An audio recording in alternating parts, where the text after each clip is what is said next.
एक बार की बात है, भगवान बुद्ध अपने शिष्यों के साथ कहीं जा रहे थे। गर्मी के दिन थे और रास्ता भी काफी लंबा था। गौतम बुद्ध बहुत देर से चल रहे थे, जिस वजह से उन्हें प्यास लगती है। वहां से कुछ ही दूरी पर बरगद के वृक्ष का घनी छांव थी। भगवान बुद्ध अपने सारे शिष्यों के साथ वहीं विश्राम करने लगते हैं। बहुत देर से चलने के उपरांत सभी का गला प्यास से सूख रहा था और सभी को बड़ी जोर से प्यास लगी थी। यह बात बुद्ध अच्छी तरह से जानते थे। भगवान बुद्ध ने अपने एक शिष्य से कहा कि आप थोड़ी दूर जाकर इस बरगद की परिक्रमा करके वापस आओ। शिष्य वैसा ही करता है जैसा कि बुद्ध ने उन्हें बताया था।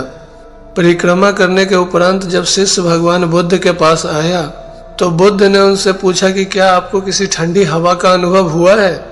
शिष्य बोले कि हाँ भगवान, मुझे उत्तर दिशा की तरफ से कुछ ठंडक का अनुभव हुआ है।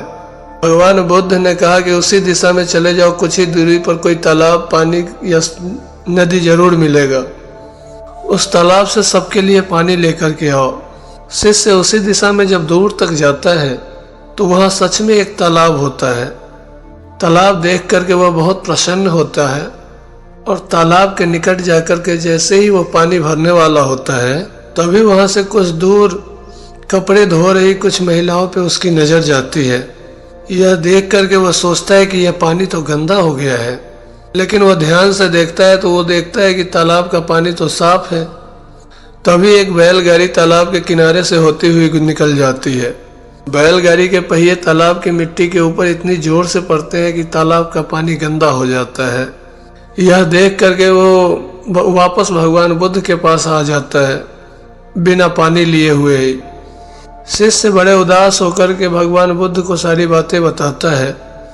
उसकी बातें सुन करके सारे शिष्य वहां से बोलते हैं कि यहाँ से हमें तुरंत निकलना चाहिए, किसी दूसरी जगह पे जाकर के पानी की खोज करनी चाहिए, वरना प्यास के मारे सभी की जानें निकल जाएंगी।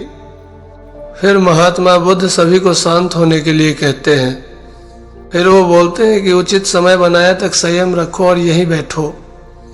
सभी भगवान बुद्ध की बात सुनकर वहीं शांत होकर के बैठ जाते हैं। कुछ समय बीत जाने के बाद भगवान बुद्ध अपने शिष्य को उसी दिशा से वहीं से पानी लाने के लिए कहते हैं। शिष्य बिना कुछ सवाल किए उसी दिशा में पानी के लिए जाता है, वहीं से पानी लाने के लिए जाता है। अब तालाब की हालत देख करके शिष्य को यकीन नहीं होता है। तालाब का पानी पूरी तरह से साफ होता है। यह देख करके वह बहुत खुश होता है और पानी लेकर के भगवान बुद्ध के पास आता है। सभी पानी पी करके अपनी प्यास बुझाते हैं। दोस्तों, भगवान बुद्ध की इस कहानी से हमें ये शिक्षा मिलती है कि अपने संयम को बनाए रखना चाहिए और सही समय का इंतजार करना चाहिए।